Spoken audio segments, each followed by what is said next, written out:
अस्सलामुअलैकुम। अब तक की अहम खबरों के साथ मैं हूं रोहिल इंतखाब और मैं सना कहवान। सबसे पहले शामिल करेंगे हेडलाइंस। फॉरेन फंडिंग केस में पीटीआई ने सवालात उठा दिए। इलेक्शन कमीशन के तहत इंतखाबी नताइज कबूल न करने वाली अपोजिशन को अब रिलीफ की उम्मीद क्यों है? अपोजिशन मौजूदा इलेक्शन कमिश्नर से ही फैसला क्यों चाहती है? क्या इलेक्शन कमीशन अपोजिशन की ख्वाहिशात का ताबे है? दाल में कुछ काला नहीं, पूरी दाल ही काली है। फिरदौस आशिक अवान का मौक़िफ़, कहा निढाल दिल बर्दाश्ता बेरोजगार अपोजिशन झूठा प्रोपेगेंडा कर रही है। पीटीआई की लीगल टीम हकाइक से कल आगाह करेगी।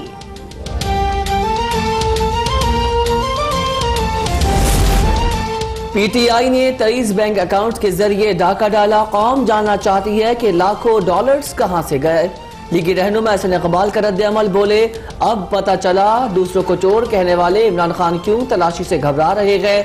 एहतसाब की बारी अब इमरान खान की है, वो हकाइक ना छुपाएं, रसीदें सामने लाएं।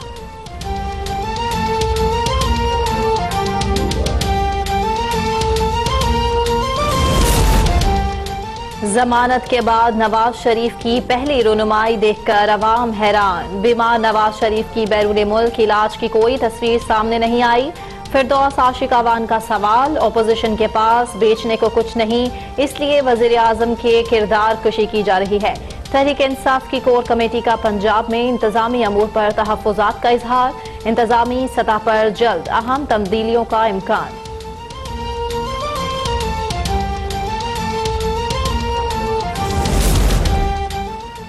मौलाना फजलुर रहमान ने एपीसी के लिए अपोजिशन रहनुमाओं से राबते मुकम्मल कर लिए। एपीसी 26 नवंबर को इस्लामाबाद में मुनक्किद होगी। मौलाना ने पीपल्स पार्टी, नून लीग, एएनपी, कौमी वतन पार्टी, नेशनल पार्टी, जेयूपी और जमीयत अहले हदीस की क़यादत की दावत दे दी। मुस्लिम लीग नून ने एपीसी में शिरकत के लिए 4 रुकनी वफ्द तश्कील दे दिया। राजा जफरुल हक, एहसन इकबाल, अयाज सादिक और अमीन मकाम शामिल।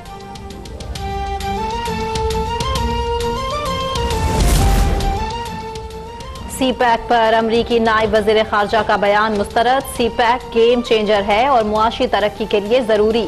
सीपैक के फेज 2 पर काम शुरू कर रहे हैं। वजीर खारजा शाह महमूद कुरैशी ने वाजे कर दिया, कहा माफिया नहीं चाहता एहतसाब का अमल आगे बढ़े, बहाने से रुकावटें खड़ी की जाती हैं। वजीर आजम एहतसाब का निजाम जारी रखने के लिए पुरअज़्म है। वजीर आजम सीपैक को मुतनाज़ा न बनाते तो आलमी गलतफहमियां पैदा न होती। लीगी रहनुमा एहसन इकबाल का वजाहती बयान, कहा सीपैक के लिए चीनी कर्जों का कुल हजम 18 नहीं 5.8 अरब डॉलर है। कर्ज की अदायगी की मुद्दत 20 से 25 साल और शरह सूद औसतन 2% है। सीपैक जैसे अहम मंसूबे पर गैर मुसद्दिका अदाद शुमार से परहेज करना चाहिए। हुकूमती गैर जिम्मेदाराना बयानात से पहले ही कई मसाइल पैदा हो चुके हैं। सीपैक पाकिस्तान की तरजीह नंबर 1 और हमारी इक्तसादी तरक्की का जामिन है। अमरीकी खदशात से इत्तफाक नहीं करते। मुअव्विन खसूसी बराए इत्तलात फिरदौस आशिक अवान का बयान, कहा चीन हमारा करीबी दोस्त है जिसने आजमाइश की घड़ी में हमेशा डटकर साथ दिया। सीपैक के तहत इक्तसादी जोन्स के कयाम से अवाम के लिए खुशहाली और रोजगार के मौके पैदा होंगे। चीन से लिए गए कमर्शियल कर्ज में आने वाले माहो साल में कमी नजर आएगी।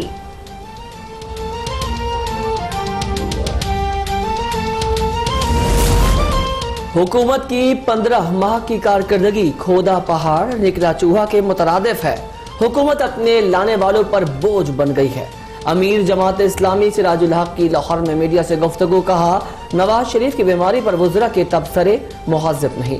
इमरान खान ने खुद नवाज शरीफ को बाहर जाने की इजाजत दी और बोझ अदालतों पर डाल दिया। चीफ जस्टिस ने वज़ीर आज़म को आईना दिखाया। जमात इस्लामी का 22 दिसंबर को इस्लामाबाद में कश्मीर मार्च का ऐलान।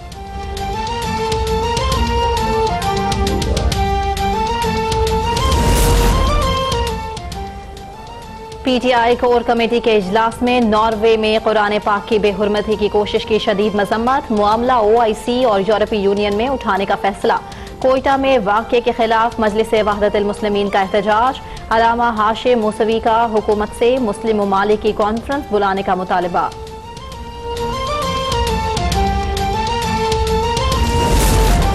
अफगानिस्तान की तरह कश्मीर में भी अमन जरूरी है। मसला कश्मीर हल किए बगैर अमन मुमकिन नहीं। कश्मीर कमेटी के सरबरा फखर इमाम के मुल्तान ने मीडिया से गुफ्तगू, कहा पाकिस्तान हर सतह पर कश्मीरियों के लिए आवाज बुलंद कर रहा है। कश्मीरियों को जल्द कोई ना कोई रिलीफ जरूर मिलेगा।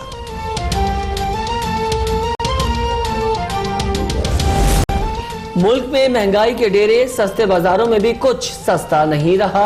लाहौर के एतवार बाजारों में अशिया अखरनोश के महंगे दामों फरोख्त जारी है। टमाटर 200 रुपए, आलू प्याज 50, प्याज 75, लहसुन 230 और अदरक की 286 रुपए फी किलो फरोख्त जारी। पेशावर में टमाटर खरीदना गरीब और मुतवस्सित तबके का ख्वाब बन गया। हैदराबाद में आटे की कीमत में इजाफा, 60 रुपए किलो फरोख्त जारी।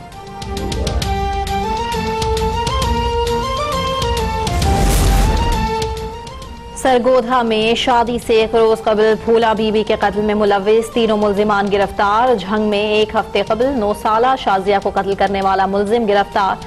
मुल्जिम आसिफ मकतूला शाजिया का पड़ोसी है। बच्ची को ज्यादती की कोशिश में मज़ाहमत पर कत्ल किया। मुल्जिम का एतराफ। कराची के इलाके डिफेंस खयाबान राहत में रिक्शा ड्राइवर के कत्ल का मामला हल। कत्ल में मुलविस खातून, 2 मुल्जिमान गिरफ्तार। मुल्जिमा ने गुज़िश्ता रोज मुल्जिम सजावल की पिस्टल से फायरिंग करके इकबाल को कत्ल किया था। एसपी जुनूबी के मुताबिक मुल्जिमा का कहना है कि इससे इत्तेफाकिया तौर पर गोली चली।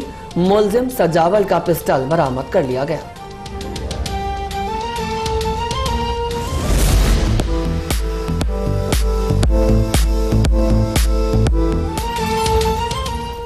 कराची में ट्रांसपोर्ट की सताई खवातीन के लिए अच्छी खबर। शहर में विमेन ऑन व्हील मुहिम की इफ्तिताही तकरीब। 6000 खवातीन ने बाइक सीखने के लिए खुद को रजिस्टर्ड करवा लिया। एयरपोर्ट पर मोहम्मद वसीम का पुरतबाक इस्तकबाल। मोहम्मद वसीम का पाकिस्तान में बहुत जल्द बॉक्सिंग लीग कराने का ऐलान। प्रोफेशनल बॉक्सर्स के लिए जल्द एकेडमी कायम करने का भी आज़म।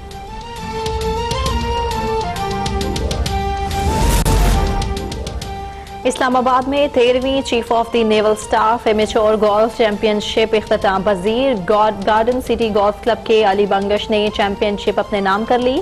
खवातीन की मीडिया कैटेगरी में अब तक की स्पोर्ट्स रिपोर्टर बुशरा गुल की पहली पोजीशन।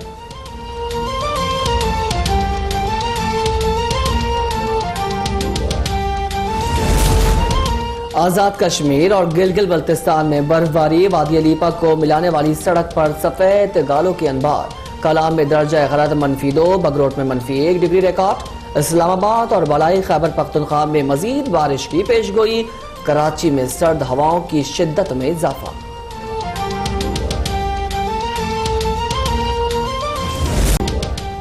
और दिलकश अंदाज शायरी में मोहब्बत के जज्बात। परवीन शाकिर का 67वां यौम पैदाइश। गूगल का परवीन शाकिर को खराज अकीदत। डूडल परवीन शाकिर के नाम कर दिया।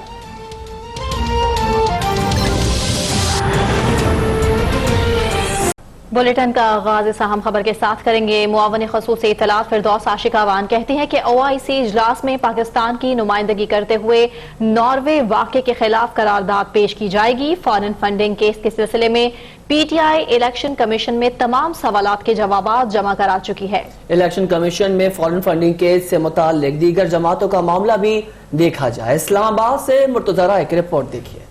PTI की कोर कमेटी इजलास के बाद मीडिया को ब्रीफिंग देते हुए मुआवन खसूसी इत्तलात फिरदौस आशिकावान का कहना था कि निडाल, दिलबर्दाश्ता और बेरोजगार अपोजिशन मीडिया की स्क्रीन पर कब्जा करने के लिए Tehreek Insaf foreign funding case पर झूठा प्रोपेगंडा कर रही है। PTI का दामन साफ है। कोर कमेटी ने फैसला किया है कि हक़ाइक़ अवाम के सामने रखे जाएंगे। ये फैसला हुआ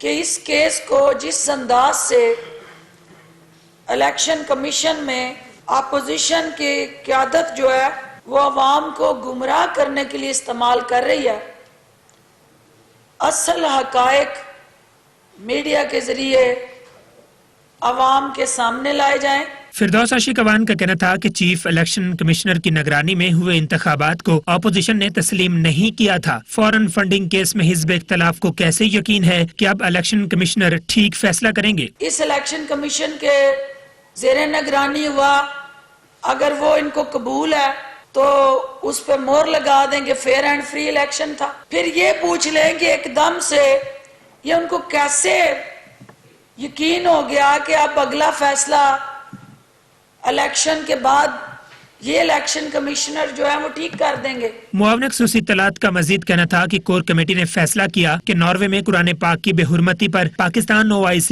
और यूरोपीय यूनियन में करारदाद पेश करेगा। OIC और यूरोपियन यूनियन में इस इशू को उठाने का फैसला हुआ है। फिरदौस आशिकवान ने मजीद कहा कि जमानत के बाद नवाज शरीफ की पहली रूनुमाई देखकर अवाम हैरान हुई। बीमार नवाज शरीफ की बैरून मुल्क इलाज मुआलजे की कोई तस्वीर सामने नहीं आई। नवाज शरीफ की हतमी बीमारी सामने न आने तक चहमगोइयां चलती रहेंगी। कैमरामैन आकिब राना के साथ मुर्तजा राय, इस्लामाबाद। अब तक। रहनुमा मुस्लिम लीग नून एहसन इकबाल का कहना है कि कौम जानना चाहती है कि तहरीक इंसाफ ने 23 अकाउंट्स इलेक्शन कमीशन से क्यों छुपाए। जिन 23 अकाउंट्स पर डाका डाला उनके $1 मिलियन कहां गए। शकरगढ़ में गुफ्तगू करते हुए एहसन इकबाल ने कहा था कि इमरान खान अकाउंट्स छुपाने की बजाय रसीदें पेश करें। अब इमरान खान के एहतसाब की बारी है। खुद को छुपाना नहीं चाहिए, रसीदें पेश करनी चाहिए। कौम जानना चाहती है कि 23 अकाउंट उन्होंने इलेक्शन कमीशन से क्यों छुपाए थे। उन 23 अकाउंट्स में जो मिलियंस ऑफ डॉलर्स का पैसा उन्होंने लिया उस पर डाका क्यों डाला। अब इमरान साहब की बारी है, इनका एहतसाब होगा। और ये पता चला जो दूसरों को चोर चोर कहता था वो खुद ही चोर निकला। मीरपुर आजाद कश्मीर हल्का LA3 में जिमनी इलेक्शन के 119 में से 110 पोलिंग स्टेशन के गैर सरकारी गैर हतमी नतायज अब तक ने हासिल कर लिए। PTI के सुल्तान महमूद चौधरी 16,457 वोट लेकर आगे हैं, जबकि मुस्लिम लीग नून के सुहेब सईद 13,300 वोटों से दूसरे नंबर पर हैं। अहम अपडेट है, आपको बताएं कि मीरपुर आजाद कश्मीर हल्का LA3 में जिमनी इलेक्शन हुआ है और जिमनी इलेक्शन में 110 पोलिंग स्टेशंस के गैर सरकारी और गैर हतमी नताइज अब तक को मौसूल हो गए हैं। इन अदाद शुमार और नताइज के हवाले से आपको ये अपडेट करें कि PTI के सुल्तान महमूद चौधरी 16,457 वोट लेकर आगे हैं, जबकि मुस्लिम लीग नून के सुहेब सईद 13,300 वोटों से दूसरे नंबर पर हैं। इस हलके से PTI ने लीड किया है। अहम खबर है, आपको बताएं कि मीरपुर आजाद कश्मीर हलका LA3 में जिमनी इलेक्शन हुआ है, जिसमें जिमनी इलेक्शन में 110 पोलिंग स्टेशन के गैर सरकारी और गैर हतमी नताइज मौसूल हो गए हैं। अहम खबर से आपको आगाह कर रहे हैं। आपको बताएं कि आज मीरपुर आजाद कश्मीर का हल्का LA3 में वोटिंग हुई है। पूरा दिन आज जिमनी इलेक्शन हुआ है। 2 उम्मीदवार जिनमें कांटे का मुकाबला PTI और मुस्लिम लीग नून, और जबकि आज जो नताइज गैर हतमी और गैर सरकारी मौसूल हुए हैं उसमें PTI ने लीड किया है।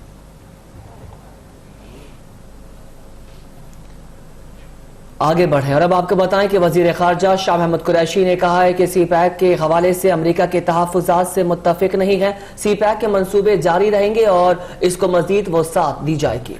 कश्मीर के मामले पर आइंदा इजलास की सदारत वज़ीर आज़म करेंगे। नॉर्वे में कुरान पाक की बेहुरमती करने वाले शख्स को सजा दी जाए। रिपोर्ट कर रहे हैं उमर अली खान। वज़ीर ख़ारजा शाह महमूद कुरैशी ने मुल्तान में मीडिया से गुफ्तगू करते हुए कहा कि पाकिस्तान मसला कश्मीर पर आवाज़ बुलंद कर रहा है। कश्मीर में जारी कर्फ्यू को 112 दिन बीत गए हैं। कश्मीर सेल के अगले इजलास में वज़ीर आज़म को भी शिरकत की दावत दी जाएगी। भारत की सुप्रीम कोर्ट ने भी कश्मीरियों के हवाले से हुकूमत को अपना मौक़िफ़ पेश करने का हुक्म दिया है। हिंदुस्तान की हुकूमत अपना मौक़िफ़ पेश करे, क्योंकि पटिशन ज़ेर अल्तवा है और गवर्नमेंट लेतो लाल से काम ले रही है और अपना मौक़िफ़ पेश नहीं कर रही। अपना मौक़िफ़ पेश करे।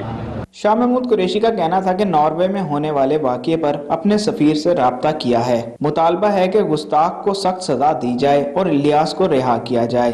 उस शख्स को जिसने ये हरकत की है कटहरे में लाए, करार वाक़ई सजा दी जाए और उस मुजाहिद को जिसने इस बेहुरमती को रोकने के लिए कदम उठाया उसको फिलफौर रिहा किया जाए। इनका मजीद कहना था कि नवाज शरीफ की सेहत के हवाले से वजीर आजम के बयान पर कोई तबसरा नहीं करूंगा। इनका मजीद कहना था कि जरदारी को पिंडी से इसलिए मुंतकिल किया गया क्योंकि सिंध इंतजामिया इनके ताबे थी। एहतसाब के अमल में रुकावटें आ रही थी। इनके केस का मजीद फैसला कोर्ट ने करना है। मौलाना इस्लामाबाद से क्या लेकर लौटे ये मौलाना ही जानते हैं। कैमरामैन आसिफ इकबाल के साथ उमर अली खान, मुल्तान। अब तक।